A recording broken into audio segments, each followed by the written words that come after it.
میرا احباب کے ساتھ بیٹھنا، دارالعرفان میں بیٹھنا،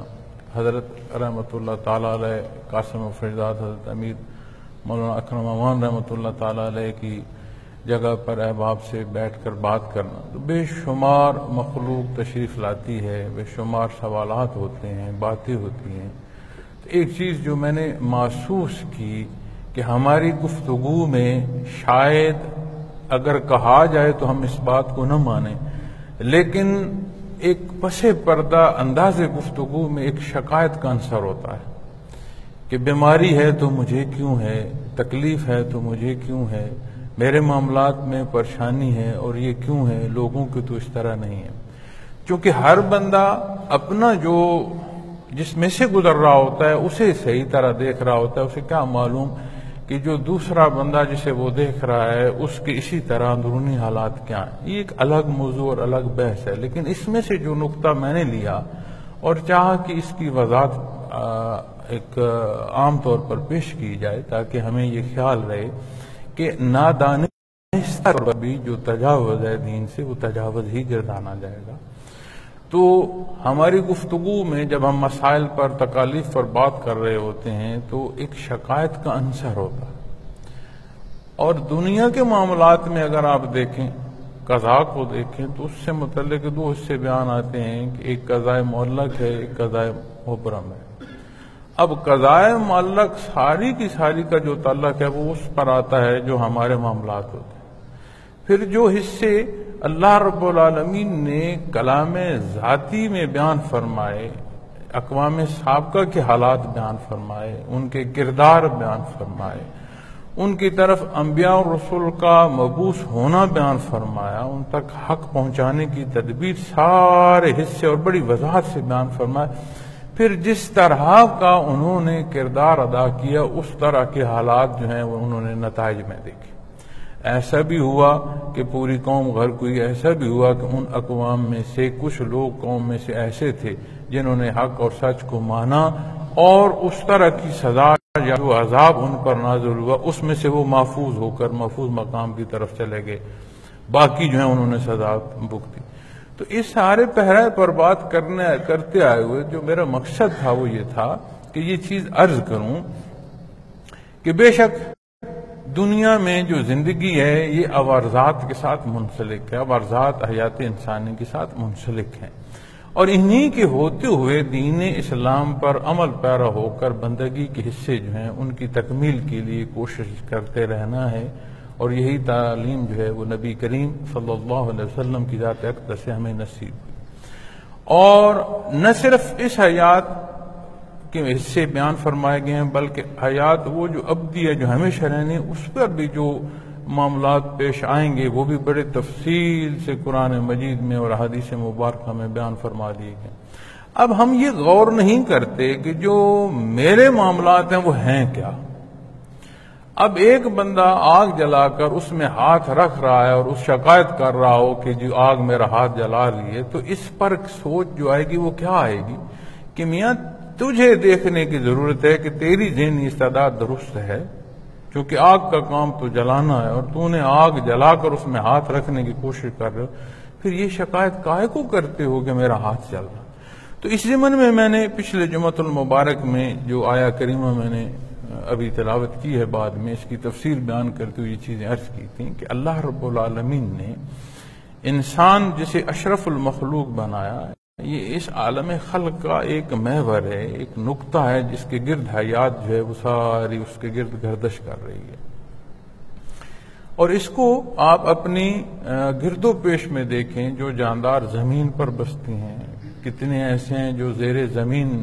معدنیات ہیں، ان کو دیکھ لیں، کتنے حصے جانداروں کے ایسے ہیں جو زیر آب ہیں۔ ان سب کو حتمی طور پر اگر کسی ایک کے لیے فائدہ مند ڈھونڈا جائے تو وہ پھر یہ بشر ہوگا۔ اور اس نظام میں کلام ذاتی میں جو اللہ کریم نے دنیا اور دنیا کی حیات کے تسلسل سے متعلق جو بیان فرمایا، آپ بارش کا حصہ لے لیں، خشک زمین ہے اس کو نرم ملتی ہے، اس کو رویدگی ملتی ہے، اس میں سے فصلیں پھوٹتی ہیں، اس میں سے ایسا سبزہ پھوٹتا ہے جس سے اور جاندار کھا کر صحت مند ہوتے ہیں۔ تو وہاں وہ سبزہ اور وہ فصلیں بھی فائدہ دے رہی ہیں، وہ بھی اس بشر کو دے رہی ہیں، وہاں سے جو فائدہ اٹھا کر جاندار جنہیں اللہ رب العالمین اس کے لیے حلال فرمائے، ان تمام جانداروں میں وہ جاندار پھر اس کو فائدہ پہنچانے کا سبب بن رہے ہیں۔ تو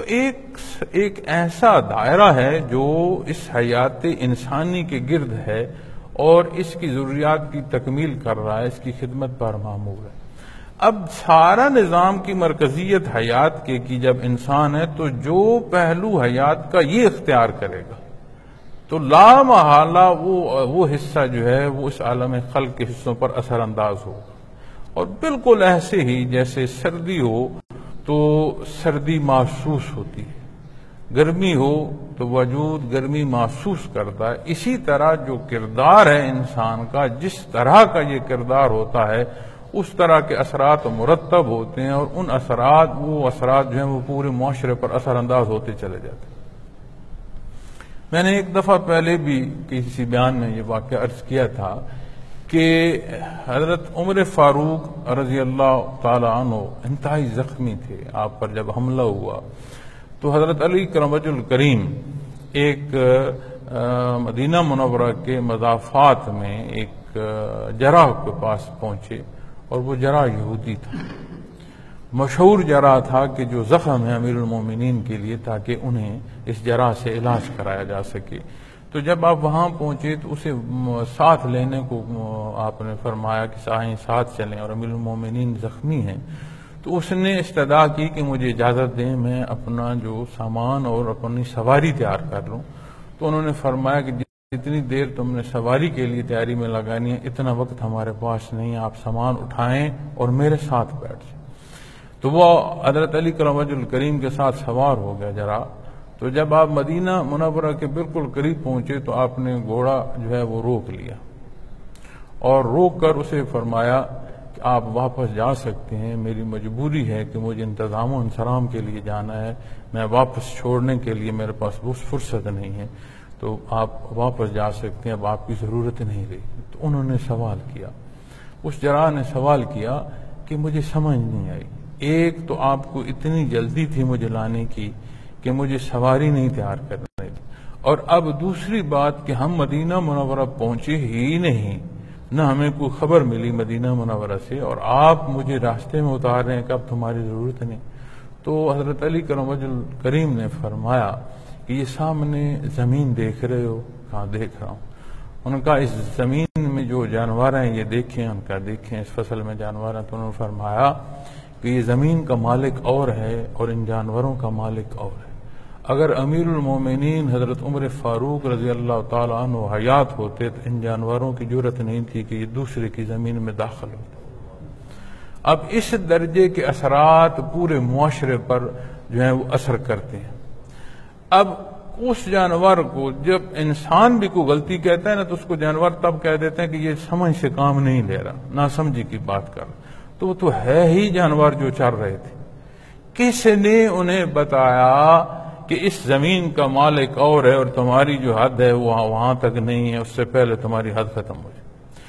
وہ حصے جو انسانی کردار کے ہیں اس کا اثر اتنا دور تک جاتا ہے کہ جو انصاف حضرت عمر فاروق رضی اللہ تعالی عنہ فرما رہے تھے، اس انصاف کے اثرات جو جانوروں پر بھی اس درجے کے مرتب ہو رہے تھے۔ تو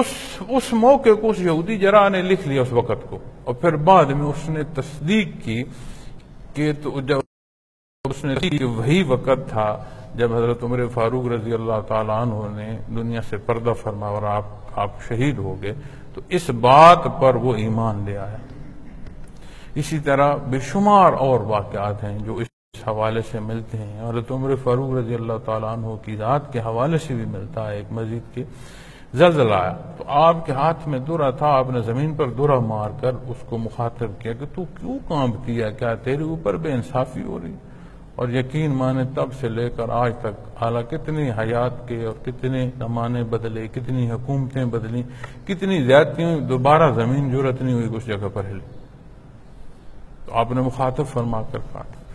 تو جب ہم اپنے معاملات کو نہیں دیکھتے اور تکالیف کی شکایت کر رہے ہوتے ہیں تو بیشتر حصے ایسے ہوتے ہیں جو ہمارا اپنا کردار سبب ہوتا ہے جن مصیبتوں کو بنانے کا، اور جب وہ مصیبتوں میں سے گزر رہے ہوتے ہیں تو یہ ہم بھول جاتے ہیں کہ اس کا سبب تو میرا کردار ہے،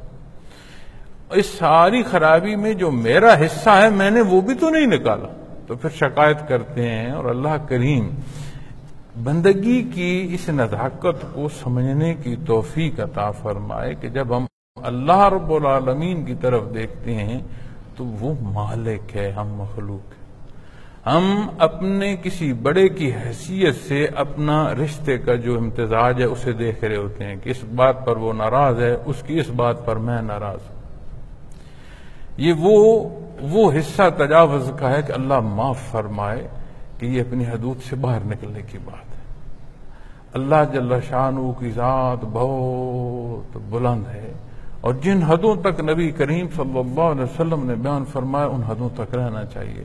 اپنی حیثیت دیکھنی چاہیے۔ اور جب اپنی حیثیت کی بات آئے گی تو ایک بات میں ہمیشہ کہتا ہوں کہ جب اپنی بات آئے گی تو ایک ہی بات ہے کہ میں کچھ نہیں،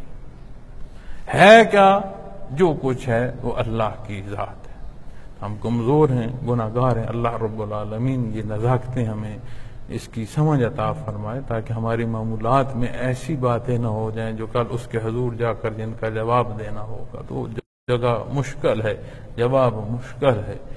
اس سوال کا اٹھ جانا پھر کسی کو کوئی بچا نہیں سکے گا کہ اسے سزا سے کوئی بچا سکے۔